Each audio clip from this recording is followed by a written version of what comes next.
नमस्कार दोस्तों, आपके अपने YouTube चैनल अरवी क्लासेस पर आप सबका हार्दिक स्वागत है। जैसा कि आप सबको पता है, अपन राजस्थान ज्योग्राफी में राजस्थान का अपवाद अंतर पढ़े थे। राजस्थान के अपवाद अंतर में अपन ने देखा था कि अपवाद अंतर क्या होता है, उसके बाद में राजस्थान के अपवाद अंतर को कितने भागों में बांटा गया है। उसके बाद दो फैक्ट देखे थे, सतही जल और भूमिगत जल। भारत के कुल सतही जल में राजस्थान का कितना योगदान है और जो भारत का भूमिगत जल है उसमें राजस्थान का कितना योगदान है। उसके बाद में अरावली जो भारत के महान जल विभाजक रेखा है उसके बारे में देखा था और फिर अपन ने बंगाल की खाड़ी का अपवाद तंत्र स्टार्ट किया था। एक बार अपन पिछला रिवाइज कर लेते हैं, फिर जो कल जहाँ छोड़े थे वहीं से आगे अपन स्टार्ट कर देंगे। सबसे पहले अपन ने देखा था कि अपवाद अंतर क्या देखा था,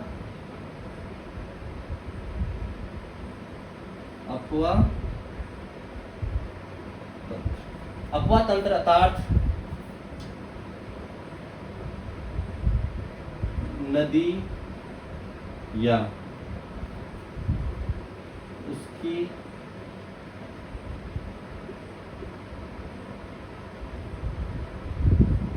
सहायक नदियों द्वारा निर्मित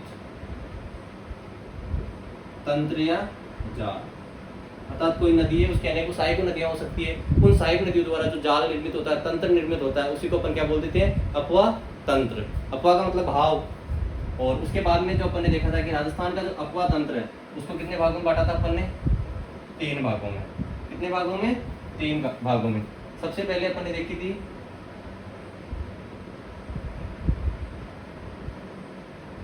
अरब सागरीय अपवाह तंत्र, अर्थात अरब सागर में गिरने वाली नदियां। किसके आधार पे करा था ये, संगम के आधार पे। अर्थात जहां पे नदी अपना जल ले जाके ड्रॉप करती है उसके आधार पर कितने भागों में बांटा गया था अपने राजस्थान को अध्ययन की दृष्टि से, 3 भागों में। दूसरा कौन सा है, तो बंगाल की खाड़ी अपवाह तंत्र। अर्थात वे नदियां जो अपना जल किसमें लेके जाती है, बंगाल की खाड़ी में। तीसरा अपन ने देखा था आंतरिक अपवाह तंत्र। उसके बाद में मैंने बताया जो अरब सागरीय अपवाह तंत्र है वो राजस्थान का जो कुल अपवाह तंत्र है उसका कितना प्रतिशत भाग है, 17% भाग। बंगाल की खाड़ी जो है वो 23% और आंतरिक अपवाह तंत्र कितना देता है, लगभग 60%। ये अपन ने पिछली क्लास में देखा था। उसके बाद में अपन ने देखा था कि जो भारत का कुल क्या है,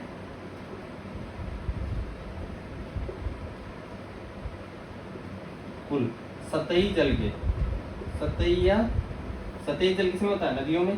तो नदी जल का कितना प्रतिशत, 1.16% किसमें है, राजस्थान। कितना प्रतिशत है सतही जल का राजस्थान में, 1.16। अगर भारत के कुल भूमिगत जल का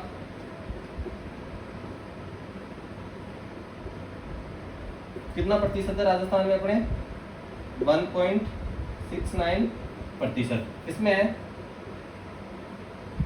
राजस्थान। इन फैक्टों पर अपन ने कल विस्तार से चर्चा की थी।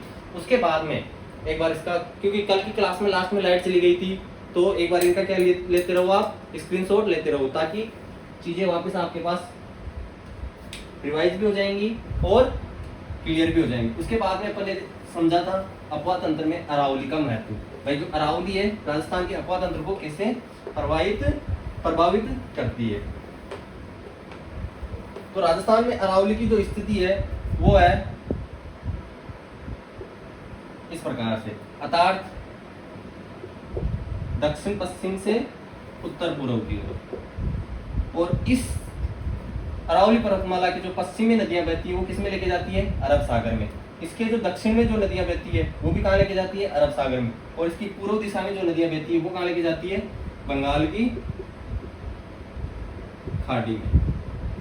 पश्चिम में बहने वाली कहाँ लेके जाती है, अरब सागर में। दक्षिण में बहने वाली कहाँ लेके जाती है, अरब सागर में। और पूर्व की ओर बहने वाली नदियां कहाँ लेके जाती है, अरब सागर, सॉरी बंगाल की खाड़ी में। और ऐसी नदियां जिनका जल राजस्थान में ही रहता है, रेगिस्तान है, मरुस्थल है, और तो मरुस्थल होने के कारण ऐसी नदियां जो कुछ दूरी तक प्रवाहित होने के बाद नदी भूमि में समा जाती है, ऐसी नदियों को आंतरिक प्रवाही नदियां कहते हैं। और वो नदियां अपने जल किसी भी ना तो अरब सागर में लेके जाती ना बंगाल की खाड़ी में, इसलिए उनको क्या बोलते थे, आंतरिक प्रवाह की नदियां। इसके बाद में कल की क्लास में अपन ने स्टार्ट किया था बंगाल की खाड़ी का अपवातन। क्या स्टार्ट किया था?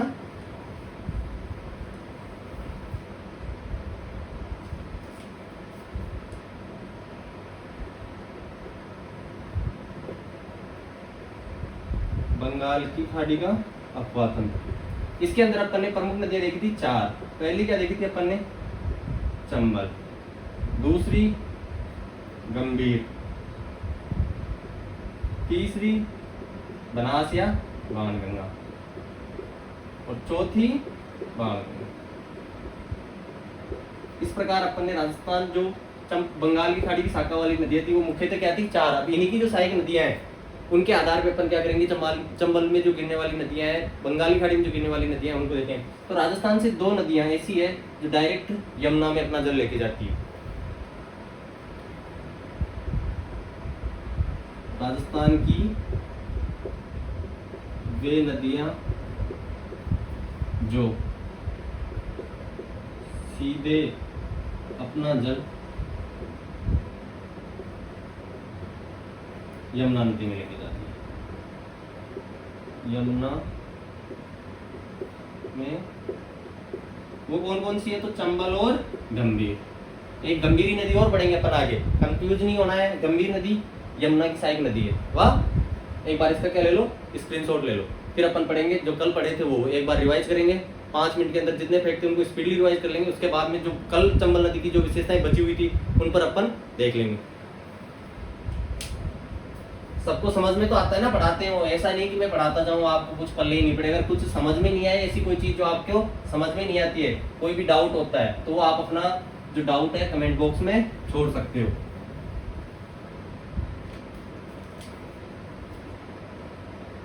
आज मैप बनाने की जरूरत नहीं है क्योंकि मैप पे अपन ने कल देख लिया था। उद्गम कहां से होता है? जनापावकी, और ये कहां पे है? एमपी में। ठीक है, यहां से ये नदी निकलती है, राजस्थान में प्रवेश करती है। कहां पे? 84गढ़ के पास। कहां पे? 84गढ़ के पास राजस्थान में प्रवेश करती है। प्रवेश करने के बाद 5-6 किलोमीटर बाद यहाँ पे क्या बनाती है? जलप्रपात। कौन सा? चूलिया, जो राजस्थान का क्या है? सबसे ऊंचा जलप्रपात है। उसके बाद कोटा, बूंदी और फिर डांग सेक्टर में बहती हुई किसमें मिल जाती है? यमुना नदी में। कहां पे? तो मुरादागंज, इटावा, यूपी। यहाँ पे किसमें मिल जाती है? यमुना नदी में। अब राजस्थान में जो प्रवेश करती है ये कौन सा जलप्रपात बनाती है? चूलिया। ये राजस्थान का क्या है? सर्वोच्च, अर्थात सबसे ऊंचा। कितनी ऊंचाई इसकी? तो 18 मीटर। फिर मैंने इसी के साथ एक फैक्ट बताया था, भारत का सबसे ऊंचा जलप्रपात कौन सा है? भारत का जो सबसे ऊंचा जलप्रपात कौन सा था? कुचिकरण। ये कहाँ पे था? कर्नाटक में। और कौन सी नदी पे था? वरा नदी। इसके बाद में अपन ने देखा था कि ये किसमें? चित्तौड़गढ़, चित्तौड़गढ़ के बाद कोटा, कोटा के बाद बूंदी, बूंदी के बाद सवाई माधोपुर, फिर करौली और फिर धौलपुर। राजस्थानी कितने जिलों में प्रवाहित होती है? 6 जिलों में। चित्तौड़गढ़, कोटा, बूंदी, सवाई माधोपुर, करौली और धौलपुर। यहां से लेके यहां तक चंबल की कुल लंबाई देखते हैं तो वो कितनी है? 1051 किलोमीटर। अगर अपन राजस्थान में इसकी लंबाई देखते हैं तो कितनी है? 322 किलोमीटर। और ये जो राजस्थान के साथ राजस्थान और एमपी, सवाई माधोपुर और करौली वाला एमपी वाला इस एरिया में जो बॉर्डर बनाती है उसकी लंबाई कितनी है?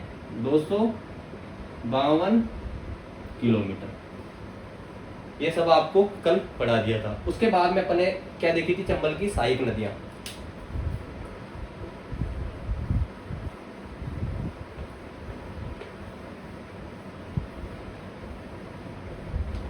क्या देखी थी अपन ने? चंबल की सहायक नदियां। अगर मैं चंबल को मार्क करूं तो ये जनापाओ की पहाड़ियां यहाँ से निकल के राजस्थान में प्रवाहित होती हुई किसमें मिल जाती है? यमुना नदी। यहाँ तक का अपने सबको समझ आ गया। उसके बाद अपन ने जो बनास की सहायक सॉरी चंबल की जो सहायक नदियां थी वो देखी थी। सबसे पहले राजस्थान में प्रवेश करने के बाद दाईं ओर से कौन सी नदी आके मिलती है? गुंजाली। फिर यहाँ से बेंगू से निकलने के बाद भैंसरोडगढ़ में आके कौन सी नदी मिलती है? बामनी। फिर आती है कुराल। कुराल के बाद कौन सी नदी आती है अपने? मेज। और मेज की सहायक नदी है मांगली। ठीक है, उसके बाद में मेज के बाद में मांगली और फिर चाकण, और फिर कौन सी नदी निकलती है इधर से कन्नौर की पहाड़ियों से? बनास। इधर से अपन देखे थे तो सबसे पहले छोटी काली सिंध, मेज से पहले आलनिया नदी कोटा में, फिर अपने काली सिंध नदी। ठीक है, काली सिंध की प्रमुख सहायक नदी कौन सी थी? तो इधर से आके मिलती है परवन और इधर से ये आहू। ठीक है, और यहाँ आओ के बाद में पार्वती, यहाँ पे सीट और फिर यहाँ पे करौली में कौन सी नदी आती है? कुनू। ये अपन ने कल अच्छे से समझा था। सबसे पहले राजस्थान की ओर से प्रवेश करने वाली नदी कौन सी है? तो गुंजाली। राजस्थान में प्रवेश करने के बाद जो सबसे पहले नदी आगे मिलती है वो कौन सी है? गुंजाली। फिर दूसरी नदी बामनी, तीसरी नदी कुराल, चौथी नदी मांगली, पांचवी नदी मेज, मेज के बाद में चाकण और बनास। अगर अपन जो एमपी साइड से जो नदी आके मिलती है उनका नाम देखें तो सबसे पहले चंबल में कौन सी नदी आके मिलती है? तो छोटी काली सिंध। ये कौन सी है? तो आलनिया।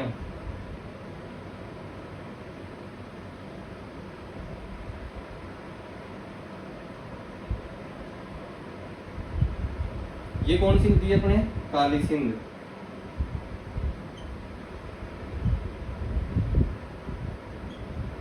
ये कौन सी है अपने? आहू। ये परवन, पार्वती, सीत और कुनू। अपने जो बाईं ओर से नदी आके मिलती थी उनकी एक ट्रिक देखी थी।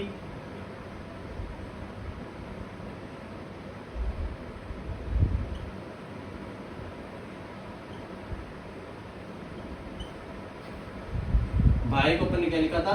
बाई। देखो 1.5 या 1.5 GB के मजे चुको भाई। दोस्त होता है, दोस्त क्या कर लेता है? रिचार्ज कर लेता है। रिचार्ज करने के बाद अपने दोस्तों को अब तो मस्त मजे हो गए, क्या देखेंगे? 1.5 GB के मजे चखेंगे। तो 1.5 GB, जी से गुंजाली, डी से बामनी, के से कुराल, मजे से मांगली, और मांगली किसकी साइड नदी है? मेज की। उसके बाद में चको, चाकण और ब से बनास, और ये सारी नदी किस ओर से आके मिलती है? बाईं ओर से। ठीक है, एग्जाम में क्वेश्चन आ सकता है राजस्थान में प्रवेश करने के बाद चंबल नदी की सबसे पहले सहायक नदी कौन सी है? तो वो कौन सी है? गुंजाली। ये क्वेश्चन एग्जाम में आ सकता है इसलिए। उसके बाद में जो चंबल नदी है वो क्या करती है? एक त्रिवेणी संगम का निर्माण करती है। क्या बनता है ये?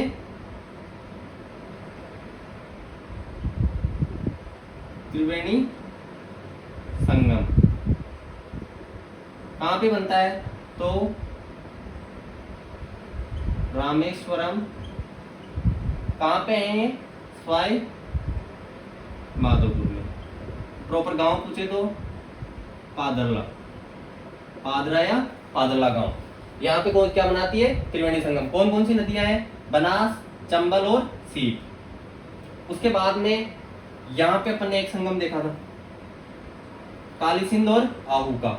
इन दोनों नदियों का जो संगम होता है उसको अपन क्या बोल देते हैं? सामेला। क्या बोल देते हैं? सामेला। और ये कहाँ पे है? गागरोन में। और इन दोनों नदियों के संगम पे कौन सा दुर्ग बना हुआ है? गागरोन दुर्ग। कैसा दुर्ग है? जल दुर्ग। ये भी अपन ने कल देखा था। उसके बाद में जो परवन नदी जहां पे आके मिलती है कोटा के पास में चंबल नदी में, यहाँ पे क्या बना हुआ है? एक डैम। और डैम कौन सा है? तो नवनेरा।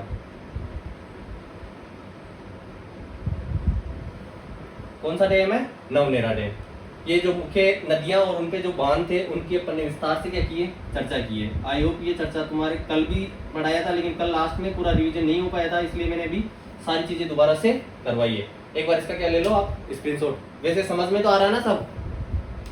अगर समझ में नहीं आए, कोई भी चीज का कोई डाउट हो, लगे कि गलत है कहीं पे, हो सकता है मैं भी गलत हूँ, तुम्हारे पास ऑथेंटिक फैक्ट हो। वैसे मेरे हिसाब से जितने फैक्ट है सारे ऑथेंटिक है, एनसीईआरटी बुक से बनाए गए हैं। लेकिन फिर भी अगर तुम्हें लगता है कि सर यहाँ पे हमें डाउट है, ये कुछ और हो सकता है, तो आप कमेंट बॉक्स में हमें सजेशन दे सकते हैं, ताकि उसको अपन वेरीफाई करके सही कर सके, आपका डाउट क्लियर कर सके। क्या हो सकता है मैं भी गलत हो सकता हूँ, तो मेरा डाउट भी क्लियर हो जाए।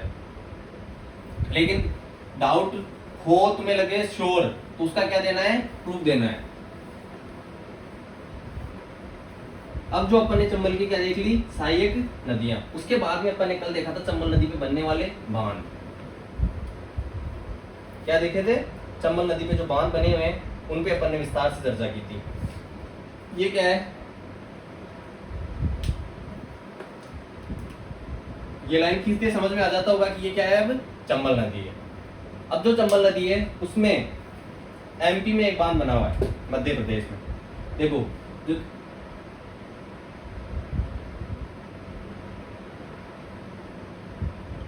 चंबल परियोजना है वो किस किस की है, राजस्थान और मध्य प्रदेश, इन दोनों की कितनी साझेदारी है, तो 50% राजस्थान का है और 50% ही एमपी का है। ठीक है। चंबल नदी पर इस परियोजना के तहत कितने बांध बनाए गए, 4 बांध। कितने चरणों में बनाए थे, कल बताया था मैंने, 3 चरणों में। पहला कौन सा है, गांधी सागर। प्रथम चरण में जो बांध बने, पहला कौन सा बना था, गांधी सागर, और दूसरा कोटा में बना है। पहले चरण में कोटा बैराज, कौन सा बैराज, कोटा बैराज। उसके बाद में अगर अपन बात करते हैं तो चित्तौड़गढ़ में प्रवेश करने के बाद राउतवाटा जो क्षेत्र है वहां पे कौन सा बांध बना हुआ है, राणा प्रताप सागर। राणा प्रताप सागर। तीसरा जो चरण था उसमें कौन सा बांध बना हुआ था, तो जवाहर सागर।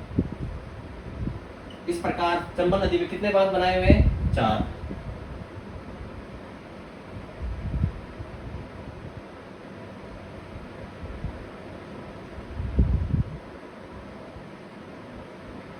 ठीक है।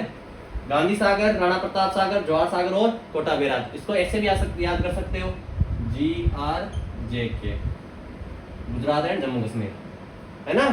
ठीक है। क्रम से पूछता है, चंबल नदी पर बने हुए बांधों का क्रम है, सही क्रम है, तो सबसे पहले गांधी सागर, फिर राणा प्रताप सागर, फिर जवाहर सागर और फिर कोटा बैराज। अब इन्हीं जो बांध है इनसे क्या होती है, जल विद्युत उत्पन्न की जाती है। तो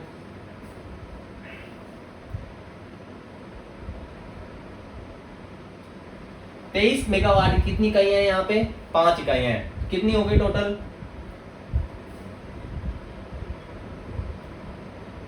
115 मेगावाट। 115 जो मेगावाट है वो किससे प्राप्त होती है अपने को, गांधी सागर से। राणा प्रताप सागर है यहाँ पे,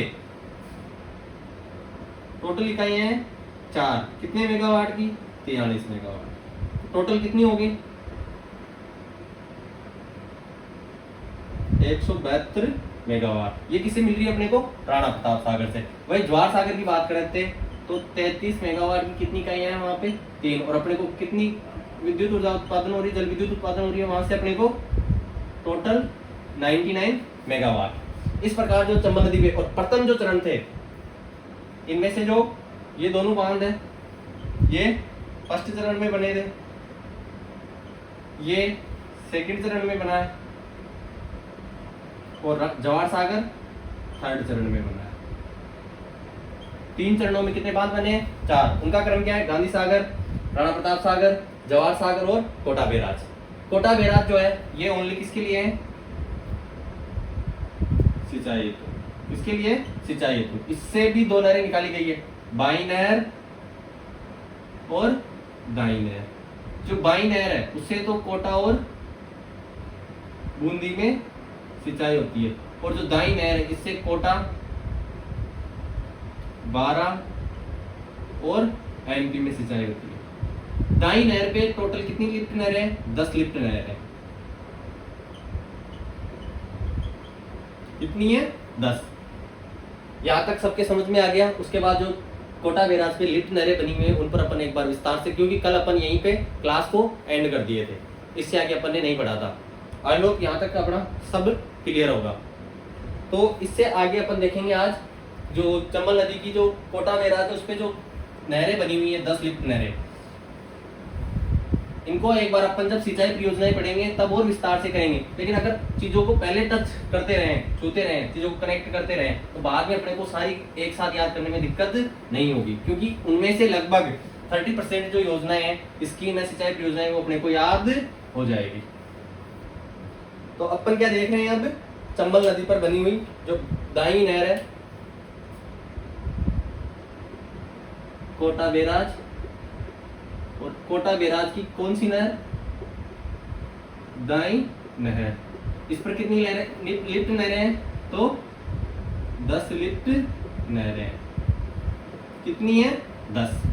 अब इसकी एक ट्रिक है वो अपन बाद में देखेंगे, पहले एक बार इनका नाम लिख लेते हैं। तो पहली है गणेशगंज, ठीक है। दूसरी है इंदिरा, तीसरी है अंता। अंता में कितनी है? 2। एक तो लिफ्ट स्कीम है और एक है माइनर है, ठीक है। गणेशगंज हो गया, इंदिरा हो गया और अंता हो गया। तो चौथा आता है अपने पीपलदा। 5वां आता है अपने कचेरी, है ना, कचेली या कचेरी। कितने होंगे? 1 2 3 और 4 5 और 6। फिर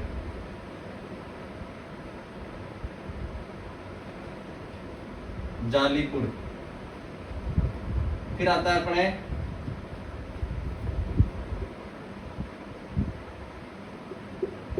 दिगोद,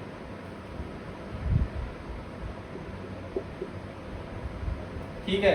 गणेशगंज हो गया, इंदिरा हो गया, अंता स्कीम और अंता माइनर हो गया, पिपलदा हो गया अपने, उसके बाद कचेरी हो गया और जालीपुर हो गया, दिगोद हो गया। उसके बाद में आता है अपना 9 नंबर पे है सोरखंड।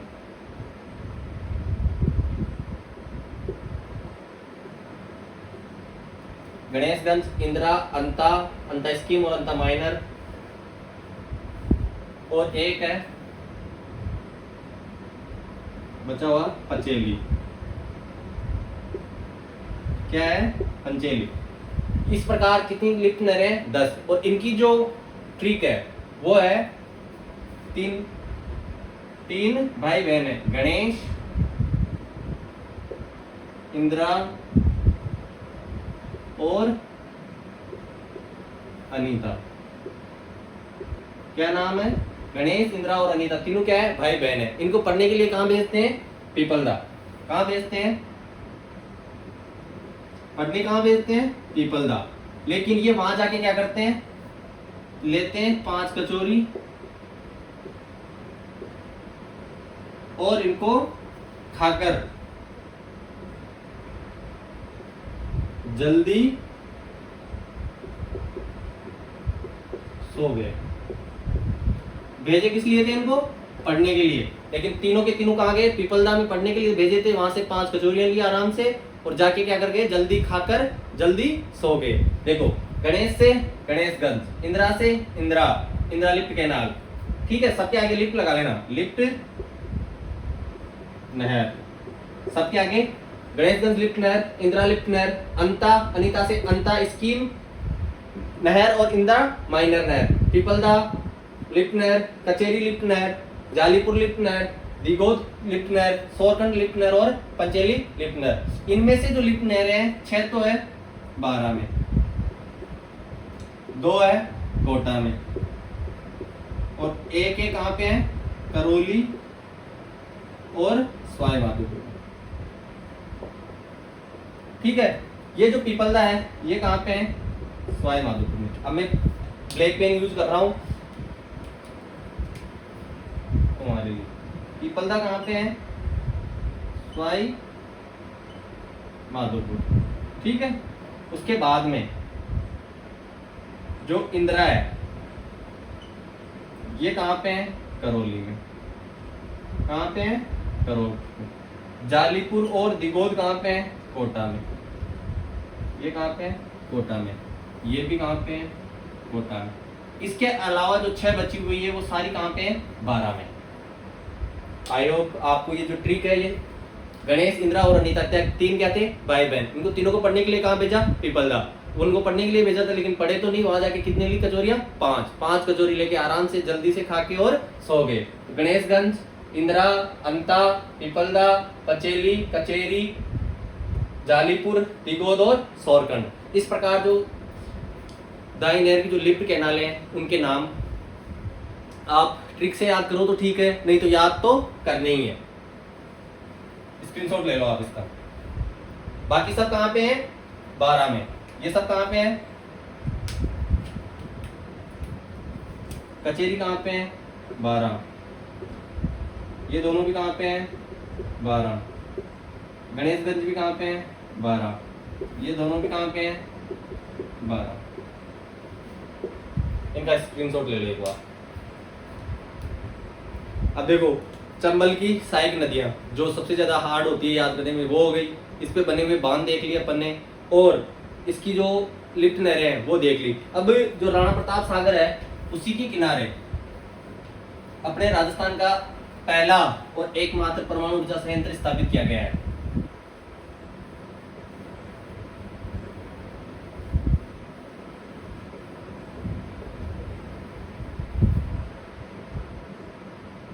एग्जाम के हिसाब से बहुत इंपॉर्टेंट है, नोट डाल के लिख लेना कि राजस्थान परमाणु ऊर्जा संयंत्र। ठीक है, ये कहां पे है, तो रावतभाटा। और रावतभाटा कहां पे पड़ता है, चित्तौड़ में। चित्तौड़गढ़।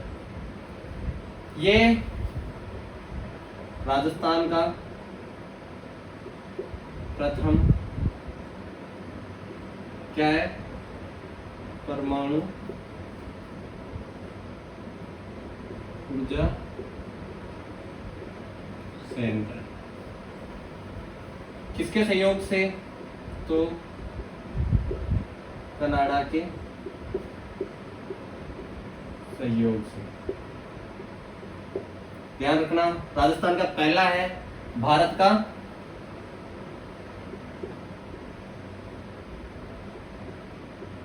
दूसरा है।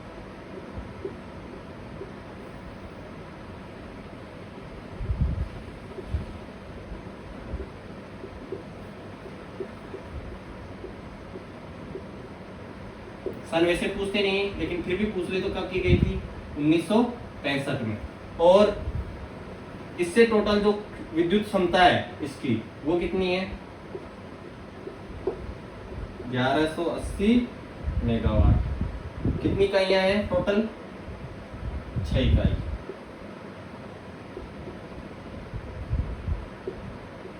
छह इकाइयों द्वारा कितनी मेगावाट उत्पन्न हो रही है, 1180 मेगावाट। राजस्थान का दूसरा बांसवाड़ा में प्रस्तावित है, अभी वो स्थापित नहीं हुआ है, इसलिए राजस्थान का एकमात्र परमाणु ऊर्जा संयंत्र है। किस नदी के किनारे है, तो चंबल। बांध कौन सा है, तो राणा प्रताप सागर। और ये जो है किस पे आधारित है, भारी जल पे। भारी जल पे या हाइड्रो जो इलेक्ट्रिसिटी होती है ना उस पे। चलो इसका ले लो आप स्क्रीनशॉट, एग्जाम की दृष्टि से ये भी बहुत इंपॉर्टेंट है। अब जो चंबल है उसके अपन देखेंगे उपनाम।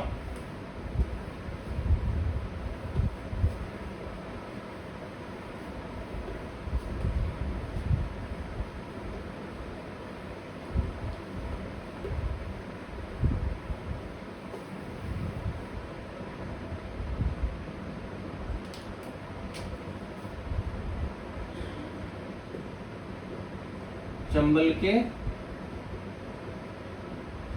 उपनाम। देखो उपनाम की अगर बात करते हैं तो इसको बोलते हैं कामधेनु। क्या बोलते हैं?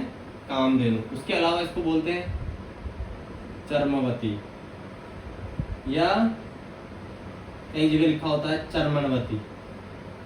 ठीक है। उसके अलावा 12 मासी नदी है तो इसको बोलते हैं 12 मासी या नित्यवाही। मालवा के प्रार से आती है इसलिए इसको बोल देते हैं मालव गंगा। ये सब इसके क्या है? उपनाम है। इसके अलावा जो इसकी विशेषता है वो करती है ये, अपन फिजिकल डिवाइडेशन पढ़े थे, भौतिक विभाजन पढ़ा था जब अपन ये पढ़े थे बीड़ और बीहड़। तो इस जो नदी की प्रमुख विशेषता है वो क्या है? अवनालिका पर्वत सर्वाधिक है राजस्थान में, और विस्तार कहां पे करती है? डांग क्षेत्र में। किसमें? डांग क्षेत्र में। करौली, धौलपुर और सवाई माधोपुर। जब अपन फिजिकल डिवाइडेशन पढ़ रहे थे तो मैंने एक क्वेश्चन उपनाम लिखवाया था डांग की रानी। किसे कहा जाता है? इसका रिप्लाई आप कमेंट बॉक्स में दोगे। क्वेश्चन है आपके लिए, डांग की रानी अर्थात अवनालिका अपर्दन जो बेडलैंड उत्कात भूमि होती है, उस उत्कात भूमि को क्या बोलते हैं अपन? बीहड़। और बीहड़ को मैंने बताया था डाकुओं की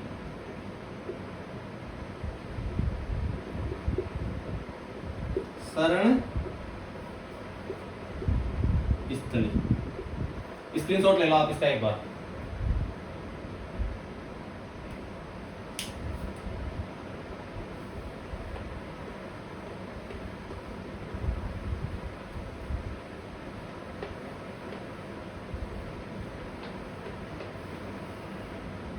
अब अपन ने इसके उपनाम देख लिए और ये कैसे बनती है? अवनालिका अपर्दन करती है। अवनालिका अपर्दन से जो बेडलैंड बनती है उसको उत्कात भूमि बोलते हैं। इस पे अपन ने पता नहीं कितनी बार चर्चा करी, ये आपको याद हो गया होगा। इसके अलावा अगर अपन देखते हैं तो राजस्थान का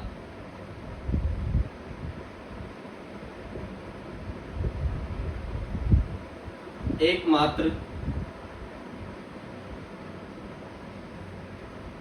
हैंगिंग ब्रिज किस नदी पे बना हुआ है? कोटा में चंबल नदी पे बना हुआ है। राजस्थान का एकमात्र हैंगिंग ब्रिज है जो कहां पे है? कोटा में। किस नदी पे? चंबल नदी पे। राष्ट्रीय राजमार्ग कौन सा गुजरता है वहां से?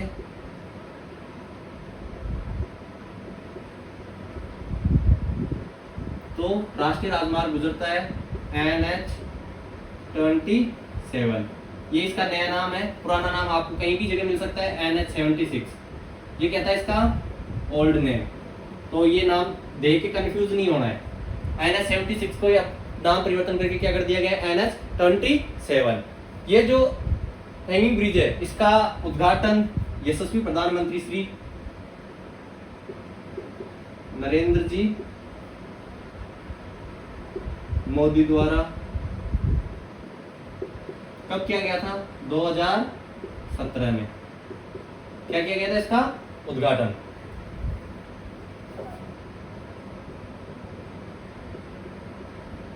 ठीक है। किसने किया था? यशस्वी प्रधानमंत्री अपने भारत के जो नरेंद्र मोदी जी है उन्होंने 2017 में इसका क्या किया था? उद्घाटन किया था। ये जो है इससे पूर्व पश्चिम गलियारा निकलता है। क्या निकलता है इससे? पूर्व पश्चिम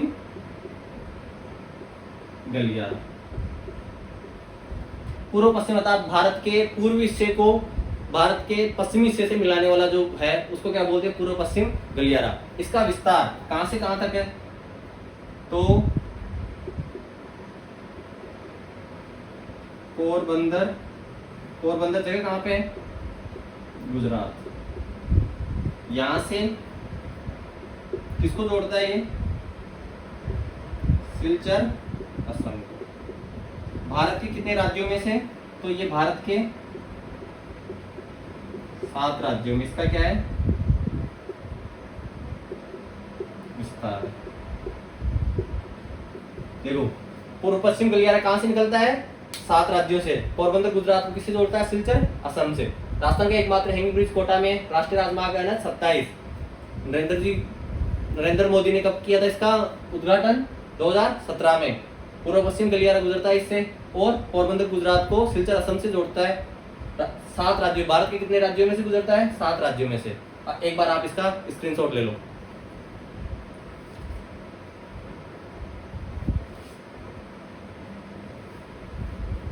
इसके बाद में अगर अपन बात करते हैं चंबल की विशेषताओं में, तो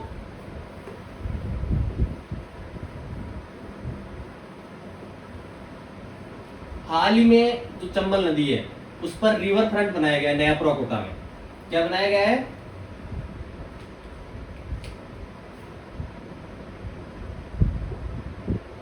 चंबल रिवर फ्रंट। कहां पे है? तो नयापुरा कोटा में। हैंगिंग ब्रिज भी कहां पे है? नयापुरा कोटा में। और ये कब बनाया गया है? सितंबर 2023। कब बनाया गया है? सितंबर 2023। और इसका जो शुभंकर है,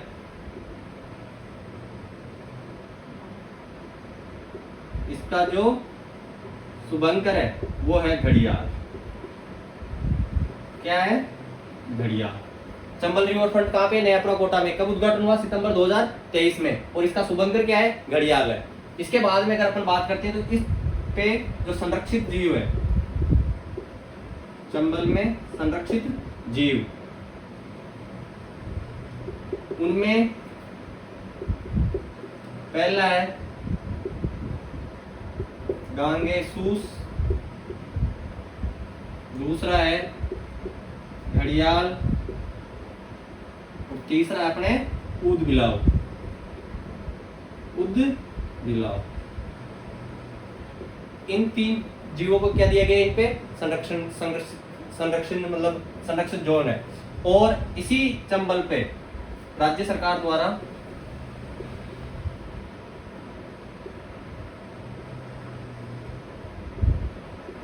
(1979) में राष्ट्रीय चंबल अभ्यारण्य की क्या जारी की गई? अधिसूचना। अधिसूचना जो कितने राज्यों में? 3 राज्यों में विस्तृत है।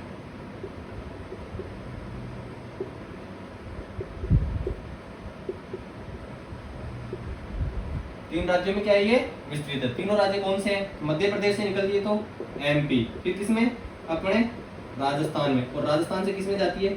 यूपी में। अर्थात राष्ट्रीय जो चंबल अभ्यारण्य है उसकी अधिसूचना कब जारी की गई थी? 1979 में। और कितने राज्यों में है? और ये किस जीव को संरक्षित है? इसमें प्रमुख जो जीव है वो क्या है? घड़ियाल। अर्थात राष्ट्रीय चंबल अभ्यारण्य को घड़ियालों की शरणस्थली भी बोला जाता है। एक बार आप इसका स्क्रीनशॉट ले लो।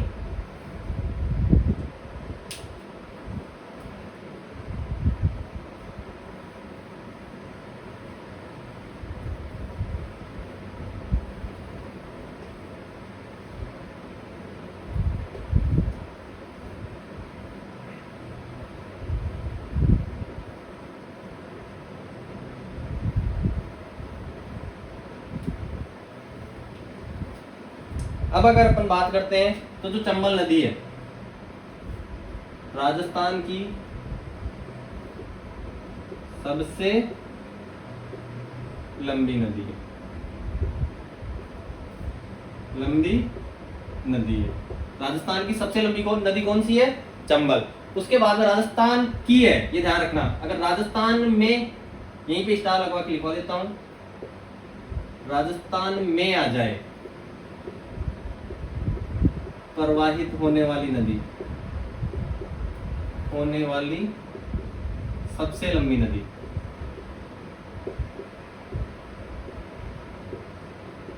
तो इसका आंसर क्या हो जाएगा?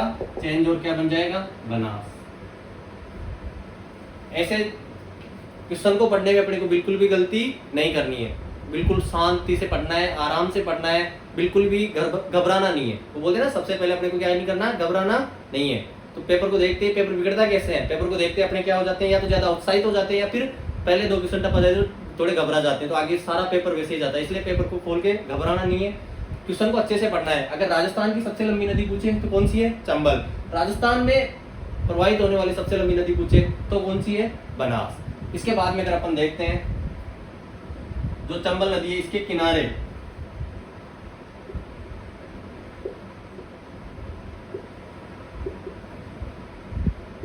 तट पर प्रमुख शहर जो बसे हैं, पहला है बसे शहर, उनमें पहला अपना आता है राउतवाटा, तो दूसरा अपने आता है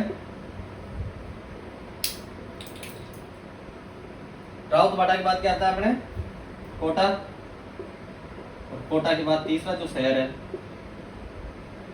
केशोरायपाटन, और ये कहाँ पे है, बूंदी। आई होप चंबल नदी के से रिलेटेड जितने भी फैक्ट थे उन सब पर अपने विस्तार से चर्चा कर लिए, और मुझे उम्मीद है अगर एग्जाम में चंबल नदी से कोई क्वेश्चन आता है तो मैं 100% लिख के दे सकता हूँ, आपका वो क्वेश्चन गलत नहीं होगा। बस आपको साथ के साथ क्या करनी है, तैयारी करनी है। अब एक बार आप इसका स्क्रीनशॉट ले लो, इसके बाद में जो चंबल की सहायक नदियां हैं उन पे अपन विस्तार से चर्चा कर लेते हैं एक बार। चलो, अब जो चंबल नदी की सहायक नदी है बनास को एक राजस्थान में अपन अलग से नदी तंत्र है, तो बनास के अलावा जितनी भी प्रमुख नदियां हैं उन पे अपन अभी विस्तार से चर्चा कर लेंगे। तो जो चंबल नदी की सबसे प्रमुख सहायक नदी है वो है काली सिंध, बनास के बाद कौन सी है, काली सिंध। छोटी काली सिंध अलग है, ये है काली सिंध। इसका अगर उद्गम देखते हैं तो देवास के निकट विंध्याचल पर्वत से निकलती है और मध्य प्रदेश से, देवास के निकट निकलती है और कहाँ मिलती, ये मध्य प्रदेश से निकलती। उसके बाद अगर अपन बात करते हैं तो ये जो नदी है राजस्थान में प्रवेश कहाँ पे करती है, राजस्थान में प्रवेश तो वो है बिंदाग्राम, और बिंदाग्राम राजस्थान के कौन से जिले में पड़ता है, झालावाड़ में। तो काली सिंध राजस्थान के कौन से जिले में प्रवेश करती है, झालावाड़ जिले में। झालावाड़ जिले में प्रवेश करने के बाद इसका जो संगम है किस नदी में मिलती है, चंबल में। कहां पे, संगम का मतलब है जाके कहां मिलती है, तो नवनेरा कोटा में।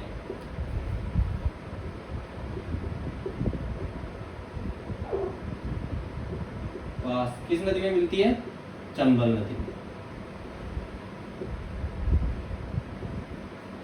यहां तक अगर किसी को कोई दिक्कत हो, कोई डाउट हो तो आप अपना कमेंट जो डाउट है कमेंट बॉक्स में छोड़ देना, नेक्स्ट क्लास में उस पर अपन विस्तार से चर्चा कर लेंगे। देखो, काली सिंध नदी का उद्गम कहाँ होता है, देवास मध्य प्रदेश से होता है। राजस्थान में प्रवेश बिंदाग्राम झालावाड़, उसके बाद संगम नवनेरा कोटा, ठीक है। और कोटा के पास कहाँ मिलती है, चंबल नदी में। अब देखो इस नदी पे जो जहाँ पे ये मिलती है, अपन ने पहले देखा था कि ये जो चंबल नदी है इसका अगर अपन देखें, ये चंबल नदी है सपोज करो, इसमें ये काली सिंध आ रही है, इस पे एक नदी तो आहू आके मिलती है और एक आके मिलती है परवन। और ये जो स्थान है, ये स्थान कौन सा है, नवनेरा। जो चंबल नदी में जब ये मिलती है उससे पहले इस नदी पे क्या बनाया जा रहा है, एक बांध बनाया जा रहा है। इन दोनों नदियों के संगम पे यहाँ पे एक बांध बनाया जा रहा है, और उस बांध का नाम क्या है, नवनेरा बांध। करंट में है नवनेरा बांध। कहाँ पे है, एक ग्राम है वहां पे, एबोर ग्राम, और ये कौन से जिले में पड़ता है, कोटा। नवनेरा बांध पर इतना विस्तार से क्यों चर्चा कर रहे हैं, तो ये जो बांध है नवनेरा बांध किसका भाग है, ERCP, ईआरसीपी का नाम तो तुम सब लोगों ने सुन ही रखा होगा। अगर तैयारी कर रहे हो और तुम्हें ईआरसीपी का पता नहीं है तो फिर ये समझ लो तुम बहुत पीछे हो, तुम्हें अभी बहुत मेहनत की जरूरत है। ईआरसीपी का मतलब है eastern Rajasthan, east Rajasthan canal project, अर्थात पूर्वी राजस्थान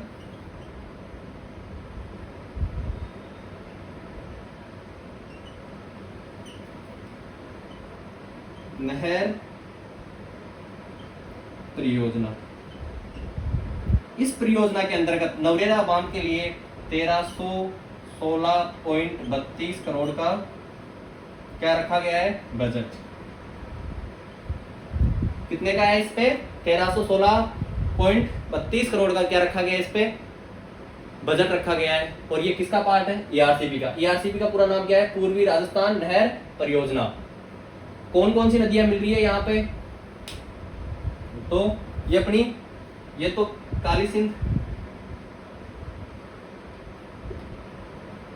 और काली सिंध की इधर से तो आके मिलती है आहू, और ये है परवन। तो जो नवनेरा बांध है, काली सिंध और परवन नदियों का जो संगम क्षेत्र है, वहां पे कौन सा बांध बनाया गया है, नवनेरा बांध बनाया गया है। और वहीं से क्या होता है, और उससे आगे मिलके नवनेरा कोटा में काली सिंध किस में मिल जाती है, चंबल नदी में। अब दूसरा जो बांध है इस पे झालावाड़ जिले में, इसका एक बार स्क्रीनशॉट ले लो या इस पे लिख देता हूं। ये जो झालावाड़ जिला है, इसका ये वाला जो क्षेत्र है यहीं पे मान लो,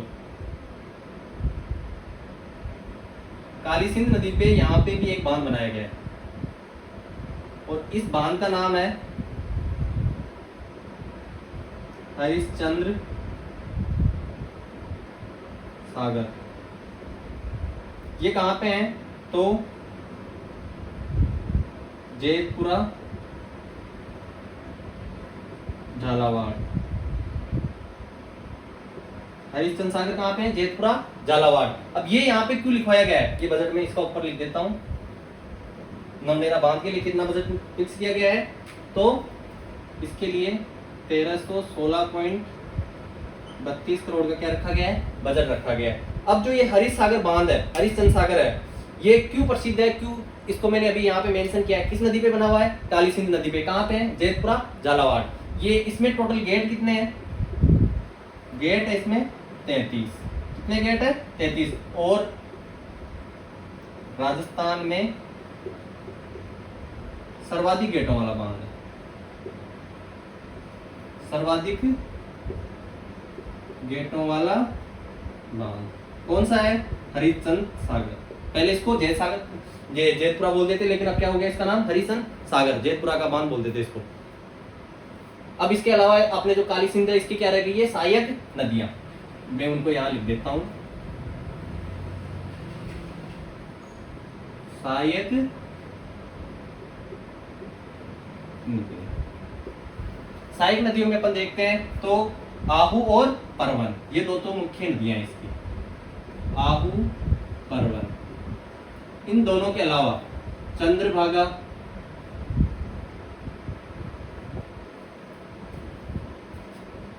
चौली और उजाड़, ये सब इसकी क्या है, प्रमुख सहायक नदियां हैं। कौन कौन सी है, आहू, परवन, चंद्रभागा, चोली और उजाड़। एग्जाम में क्वेश्चन आता है कई बार, निम्न में से कौन काली सिंध की सहायक नदी नहीं है, आहू, परवन, चंद्रभागा, मैंने यहाँ पे चंद्रभागा लिख दिया, लेकिन ये क्या है, चंद्रभागा, चौली और उजाड़। ये सब क्या है, काली सिंध की सहायक नदी है। आई होप काली सिंध से जितने इंपॉर्टेंट फैक्ट थे, क्वेश्चन बनने वाले थे, मैंने तो मेरे हिसाब से सारे ले लिए। अगर कुछ रह गया हो, कुछ छूट गया हो, तो आप मुझे कमेंट बॉक्स में जरूर बताएं। और ये बताना जो ईआरसीपी है, इसके लिए टोटल बजट कितना केंद्र सरकार और राज्य सरकार द्वारा टोटल कितना बजट प्रस्तावित है, और राजस्थान के कितने जिलों में इससे, कितने जिले इससे लाभान्वित होगी। ये आपके लिए होमवर्क है, ये आपको किसमें बताना है, कमेंट बॉक्स में बताना है कि ईआरसीपी से राजस्थान के कितने जिले लाभान्वित होंगे और राज्य सरकार ने इसके लिए कितना बजट प्रस्तावित कर रखा है। एक बार इसका क्या ले लो, स्क्रीनशॉट ले लो। चलो, अब जो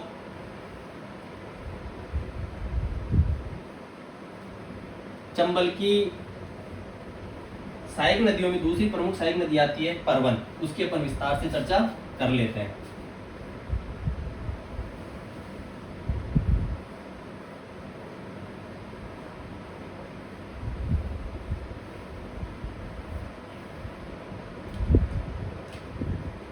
सहायक नदी है परवन, किसकी सहायक नदी है तो अपने काली सिंध की, और किसी सिस्टम का भाग है तो चंबल नदी तंत्र का भाग है। इसका जो उद्गम होता है वो होता है मालवा के पठार से, और ये कहाँ पे है अपने एमपी से आती है। ठीक है, मालवा के पठार से होता है और एमपी से आती है। ये जो नदी है पलायता, ये जगह है कहाँ पे, बारा। इस स्थान से क्या करती है, राजस्थान में प्रवेश करती है। किस स्थान से तो पलायता बारा नामक स्थान से राजस्थान में प्रवेश करती है। इसके बाद इस नदी में एक जगह है मनोहर थाना। देखो अपन जब उत्तरी अरावली पढ़े थे तो उसमें पढ़ा था मनोहरपुरा। मनोहरपुरा जयपुर ग्रामीण में पड़ता है, लेकिन मनोहर थाना कहाँ पे पड़ता है, झालावाड़ में। ये कंफ्यूज नहीं होना है।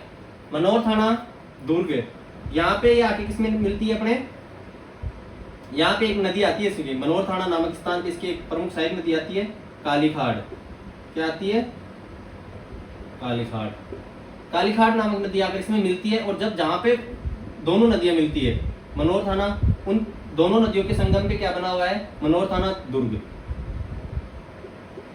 और ये कहाँ पे है, झालावाड़ में। ये ध्यान रखना, मनोहर थाना दुर्ग कहाँ पे है, झालावाड़। ठीक है, कौन कौन सी नदियों के संगम पे है तो परवन और कालीखाड़। ठीक है, इसके बाद बारा जिले की बात करते हैं तो बारा में इस पे शेरगढ़ अभ्यारण्य से निकलती है। और शेरगढ़ अभ्यारण्य है, इसको क्या बोलते हैं, सांपों की शरण स्थली। जब अपन अभ्यारण्य पढ़ेंगे तब और विस्तार से चर्चा कर लेंगे, लेकिन चीजों से कनेक्ट होना सीखो। जैसे शेरगढ़ अभ्यारण्य यहाँ आ गया तो इससे जो मन में जितने फैक्ट आप याद कर सकते हो मन में याद कर लिया करो कि शेरगढ़ अभ्यारण्य कहाँ पे है, बारा में। और ये क्यों प्रसिद्ध है तो सांपों के लिए। तो इसको क्या बोलते हैं, सांपों की शरण स्थली। ठीक है, क्वेश्चन आ जाए शेरगढ़ अभ्यारण्य से निकलने वाली नदी कौन सी है तो परवन। और बारा में ही इस नदी के किनारे कौन सा दुर्ग बना हुआ है, शेरगढ़ दुर्ग। ठीक है, और ये कहाँ पे किसकी सहायक नदी है तो नवनेरा के पास।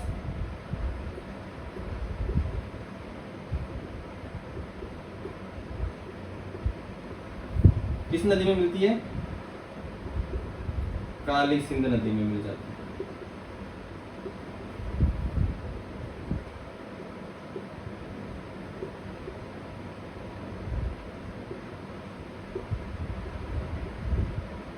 ठीक है, इसके बाद में इसके अगर अपन सहायक नदियां देखते हैं,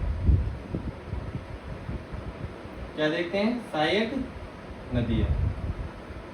इसकी सहायक जो नदियां हैं उनमें है एक तो कालीखाड़, जो जहां कालीखाड़ आके मिलती है वहां पे कौन सा दुर्ग बना हुआ है, अपने मनोहर थाना दुर्ग। एक है धार, एक है नेवाज और एक है छापी। अब देखो कालीखाड़, धार, नेवाज और छापी ये किसकी सहायक नदी है, परवन की। जब अपन सिंचाई पढ़ेंगे तो नेवाज, छापी, धार, कालीखाड़ ये सब सिंचाई परियोजना में नाम आएंगे। तो इन नामों से अपने को एक बार फेमिलियर होना है, उसके बाद इन पर अपन जब सिंचाई परियोजना पढ़ेंगे तब और विस्तार से चर्चा कर लेंगे। ठीक है, एक बार इसका आप स्क्रीनशॉट ले लो।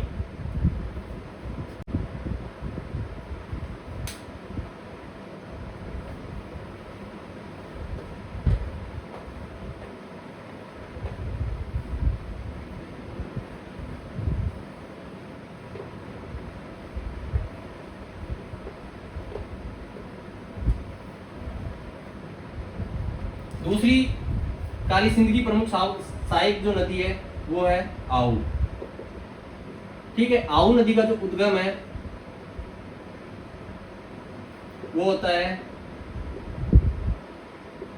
सुसनेर एमपी से। ये राजस्थान में जो प्रवेश करती है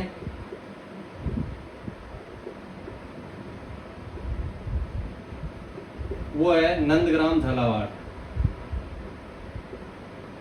नंदग्राम, और ये नंदग्राम कहाँ पे पड़ता है? झालावाड़ में। झालावाड़ में प्रवाहित होने के बाद किस नदी में मिलती है? काली सिंध में। और अपन जब चंबल की सहायक नदियां पढ़ी थी तब मैंने बोला था काली सिंध और आऊ नदी के संगम को किस नाम से जाना जाता है? सामेला के नाम से। तो इसका जो एक शब्द है ये एग्जाम में पूछा जाता है, अर्थात काली सिंध व आहू नदियों का संगम स्थल किस नाम से जाना जाता है? सामेला के नाम से। और यहीं पे कौन सा दुर्ग बना हुआ है?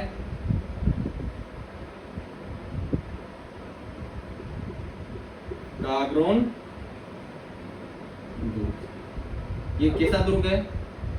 दो नदियों के संगम पे बना हुआ, तो ये एक जल दुर्ग है। और सामेला भी कहाँ पे है? गागरोन में ही। और ये सब कहाँ पे है? अपने झालावाड़ में। उसके बाद में ये जो नदी है राष्ट्रीय मुकुंदरा हिल्स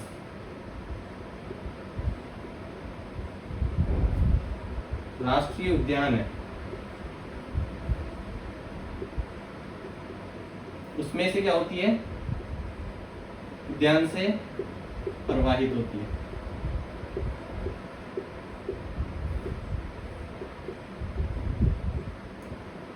और इसकी जो प्रमुख सहायक नदी है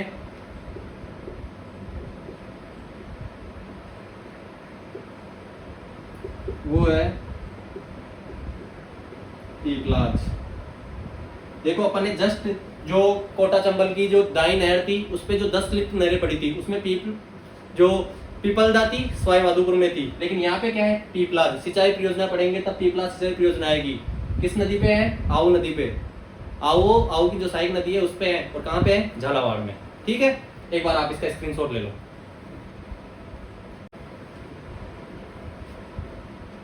स्क्रीनशॉट ले लो आप इसका एक बार।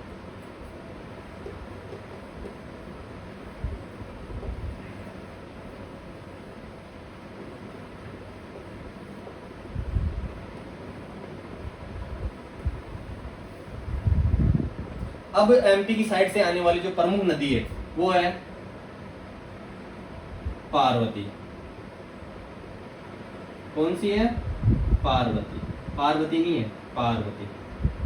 कौन सी है? पार्वती। इसका जो उद्गम है वो है सीहोर क्षेत्र एमपी। राजस्थान में प्रवेश करती है ये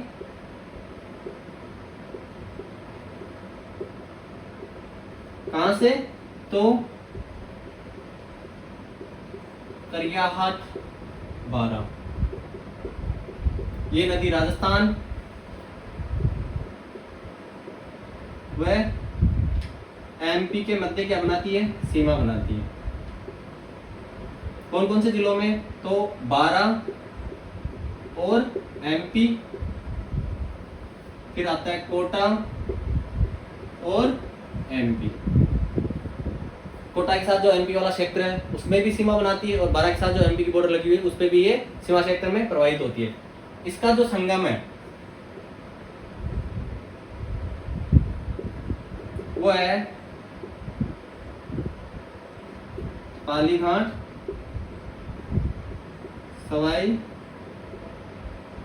माधोपुर।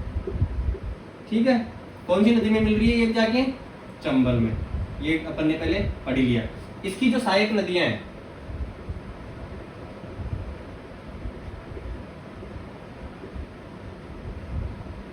उसमें आती है अंधेरी, रेत्री, बैंतली, और बिलास। क्या है? अंधेरी, रेतरी, बेंतली और बिलास। अगर इनको अपन ट्रिक से याद करें तो अरे बेबी क्या हो जाएगी? अंधेरी, रेतरी, बेंतली और बिलास। किसकी सहायक नदियां हैं? पार्वती की, है ना। तो पार्वती की सहायक नदियां हैं। आई होप ये नदी यहाँ तक जो अपने पढ़े हैं, एमपी की जो साइड से आने वाली सभी नदियां हैं उन पर अपन ने विस्तार से चर्चा की है। पहले पढ़ा अपन ने चंबल नदी का रिवीजन किया सारा। चंबल नदी से जो फैक्ट बचे हुए थे उन पे अपन ने विस्तार से चर्चा की। उसके बाद काली सिंध की प्रमुख सहायक नदी कौन सी थी? आहू के बाद में परवन, और अपन ने कौन सी नदी देखी है? पार्वती। इसके बाद में जो अपने बाईं ओर से आने वाली नदियां हैं उन पर अपन एक बार विस्तार से चर्चा कर लेते हैं, ताकि चंबल का जो अपवाद तंत्र है वो आज अपन पूरा कर सके। एक बार इसका स्क्रीनशॉट ले लो। चलो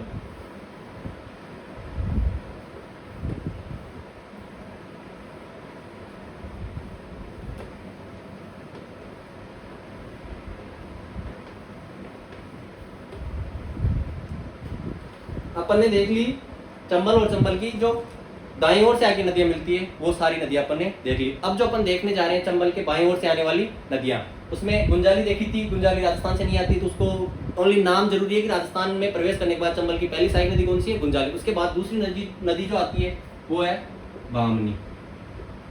कौन सी है? बामनी या ब्राह्मणी, कई जगह इसका नाम वापनी भी मिल जाता है, ठीक है। इसका उद्गम जो होता है हरिपुरा की पहाड़ियां, और ये पहाड़ियां कहाँ है? बेगू में। और बेगू कहाँ है ये तो आपको पता ही होगा। कहाँ पे बेगू? कमेंट बॉक्स में बताना आप कि बेगू जो तहसील है कौन से जिले में आती है। हरिपुरा की पहाड़ियां बेगू में, और वहां से किस नदी का उद्गम होता है? ब्राह्मणी का। यहाँ से ये बहती हुई चंबल नदी में आके मिलती है भैंसरोडगढ़ के समीप। भैंसरोडगढ़ के समीप किसमें आके मिलती है? चंबल नदी में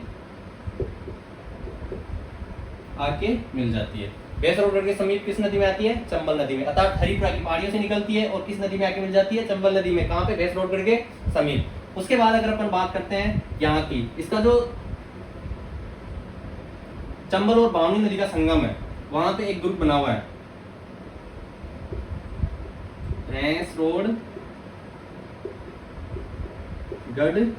दुर्ग। कौन सी नदियों के संगम पे बना हुआ है? तो चंबल व ब्राह्मणी या बामनी नदियों के संगम पर। कौन सा दुर्ग है? इस दुर्ग को बोलते हैं राजस्थान का वेल्लोर।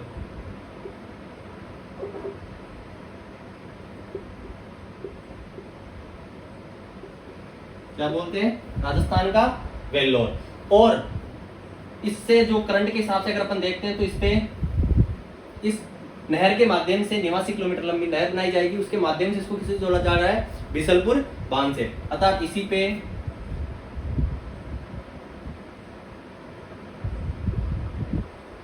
इसी नदी पर बांध बनाकर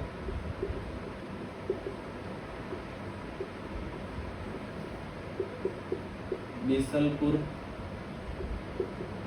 बांध को पेयजल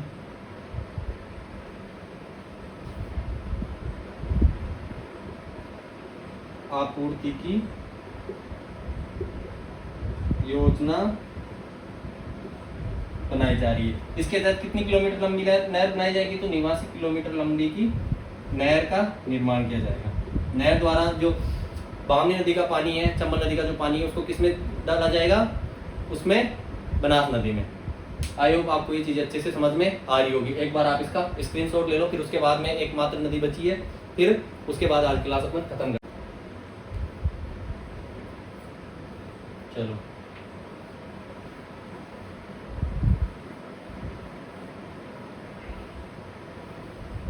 कुछ नदियां हैं जिनके ओनली नाम याद रखने हैं। जिनका विस्तार से पढ़ना है, जिनकी जो विशेषता है वो तो मैंने लिखवा दी, लेकिन अब जैसे चंबल की आलनिया थी, आलनिया नदी कोटा में बहती है, तो ये छोटी मोटी नदियों का नाम याद रखना है कि किस नदी की है तो किस कहाँ पे हो सकती है। अब चलो इसके बाद में जो इसकी प्रमुख सहायक नदी है चंबल की बाईं ओर से आने वाली, वो है मेज। ठीक है, मेज का उद्गम होता है बिजोलिया से। कहाँ से? बिजोलिया। और ये कहाँ पे पड़ता है? भीलवाड़ा से। बिजोलिया भीलवाड़ा से निकलने के बाद बूंदी में ये किस नदी में मिल जाती है? बूंदी में किसमें? चंबल नदी में। अतः इसका अपवा क्षेत्र कौन कौन से जिले हैं? तो भीलवाड़ा और बूंदी। ठीक है, इस नदी की जो प्रमुख सहायक नदी है मेज नदी की, वो है मांगली। क्या है ये? सहायक नदी। ठीक है, कौन सी है? मांगली। मांगली नदी पर बूंदी जिले में एक जलप्रपात बनता है। कौन सा है? भीमलत।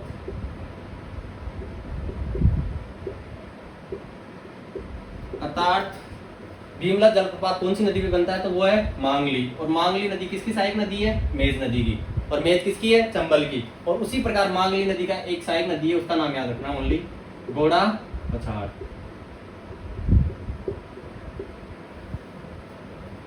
आई होप आज की क्लास थोड़ी लंबी भी हो गई है, और आज की जो क्लास है उसमें अपन ने चंबल नदी तंत्र पूरा